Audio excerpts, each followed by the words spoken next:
Pernahkah atau adakah pendakwah seperti kita yang menerjemahkan syifa dari Quran itu yang mana? Sifat dari Quran itu selalu ayatnya. Kalau saya menerjemahkan sifat Quran itu adalah mengamalkannya. Ayatnya dari Quran itu petunjuknya. Bismillahirrahmanirrahim. Perhatikan agar kamu mendapat pemahaman. Ayat ini harus diterjemahkan. Berarti yang orang baca Quran itu niatnya harus lillahi ta'ala dulu. Yang kita mendengarkan juga lillahi ta'ala. Agar dapat rahmat. Kalau tidak lillahi ta'ala, ya nggak dapat. Itu sebenarnya ada di situ. Ini monggo. Itu kuncinya, Ustaz. Semuanya itu harus lillahi ta'ala. Nah, itu diterabas. Jadi niatnya untuk ngobatin. Lah, ya kan udah bukan lillahi ta'ala. Oh. Walaupun dia bilang bismillah itu ya. Ya walaupun bismillah istilahnya selingkuhi. Di sini buatannya. Kita kliniknya itu ada di Jakarta dan Jogja. Kalau di Jogja ada di Jalan Wizilan nomor 27. Yang VIP-nya 10 juta, nunggunya 6 bulan. Yang VVIP-nya 15 juta, nunggunya 4 bulan. Kalau sudah tidak ada yang bertanya tentang Ustaz Danu, saya langsung ke yang pengobatan dengan. Jadi niatnya untuk ngobatin. Lah, ya kan udah bukan lillahi ta'ala. oh. Walaupun dia bilang bismillah itu ya. Ya walaupun bismillah istilahnya selingkuhi. Selingkuh ya. Iya. Walaupun Tapi bisa bismillah. Ustaz, pada akhirnya misalnya orang yang mendoakan itu gitu ya, dengan bacaan-bacaannya menyembuhkan bisa. Nggak bisa. Karena niatnya itu yang memang Sekarang gini, monggo Ustaz. Sekarang gini nih, kita berpikir, Ustaz sakit demam, ya minumnya obat sakit kepala, kira-kira bisa nggak? nggak bisa. Memang Al-Quran itu penyembuh, Ya syifa. syifa. Pernahkah atau adakah pendakwah seperti kita yang menerjemahkan syifa dari Quran itu yang mana? Sifat dari Quran itu selalu ayatnya. Kalau saya menerjemahkan sifat Quran itu adalah mengamalkannya. Ayatnya dari Quran itu petunjuknya. Paham ya? Jadi kalau kata Mas Bobi mau nyolokin kulkas, membuka kulkas, ngisi air, itu kan ada buku panduan. Nah, di buku panduan itu cara menghidupkan kulkas. Masa kita baca terus kulkasnya hidup? Nggak bisa. Paham ya? Baca dan praktiknya. Nah, itu ya. Quran gitu nggak kira-kira? Kurang lebihnya, walaupun nggak sama, kurang lebihnya begitu nggak? Harusnya begitu. Disuruh apa? Jangan marah. Betul. Itu sifat. Doakan kesalahannya. Itu sifat. Rendah hati. Itu sifat. Jangan suuzon. Itu sifat. Jangan mencari kesalahan orang lain. Itu sifat. Kerjakan sholat. Itu sifat. Puasa. Itu sifat. Hargai saudaramu. Itu sifat. Intinya kan bukan dibacain, tapi kerjakan. Amalkan. Yang saya muliakan Ustaz Abdul Somad, gurunda kita semuanya, dan para asatidzah dan semua hadirin serta pemirsa yang sedang melaksanakan santap sahur di rumah masing-masing. Al-Quran sebagai asyifa, seperti yang sudah dijelaskan oleh gurunda kita, itu dijelaskan di beberapa ayat dalam Al-Quran. Surat Yunus misalnya ayat 57. Ya ayuhan nasu qad ja'atkum mau'izatum mir rabbikum wa syifaa'un lima fis suduri wa hudaw wa rahmatul lil mu'minin.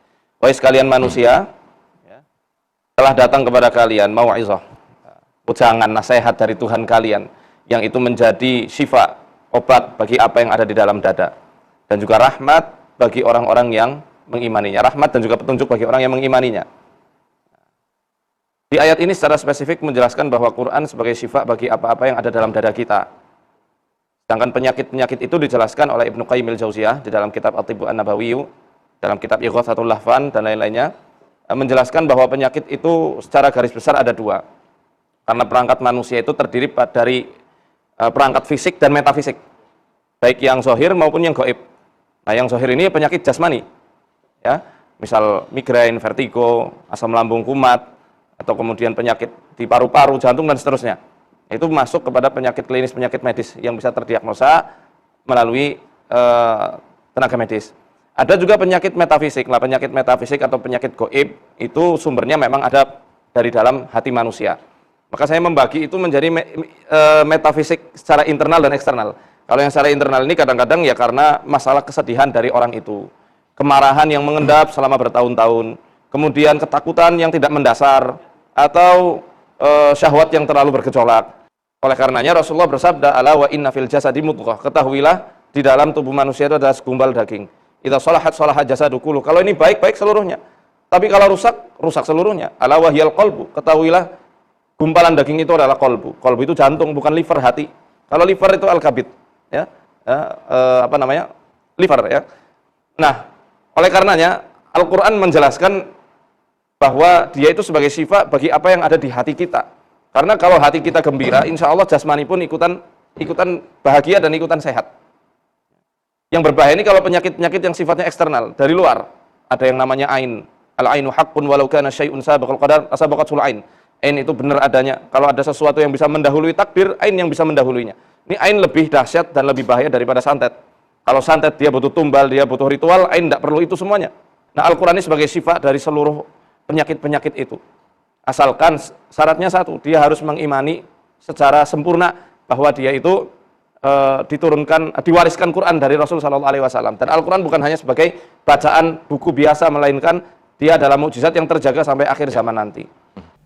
Kita akan membahas tentang Al-Quran sebagai obat bagi penyakit dan sebagai petunjuk serta rahmat bagi orang-orang yang beriman. Allah berfirman dalam surah Yunus di ayat 57. Dalam surah Yunus Allah berfirman, Ya ayuhan nasu qad ja'atkum mau'izatun min rabbikum wa shifaa'un lima fis sudur wa huda wa rahmatun lil mu'minin.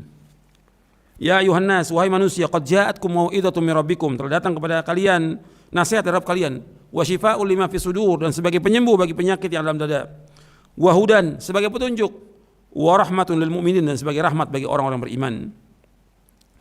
Allah juga berfirman dalam surah Al-Isra ayat 82. Wa nunazzilu minal Qur'ani ma huwa shifaa'un wa rahmatul lil mu'minin wa la yazidu adh-dhalimina illa khasara.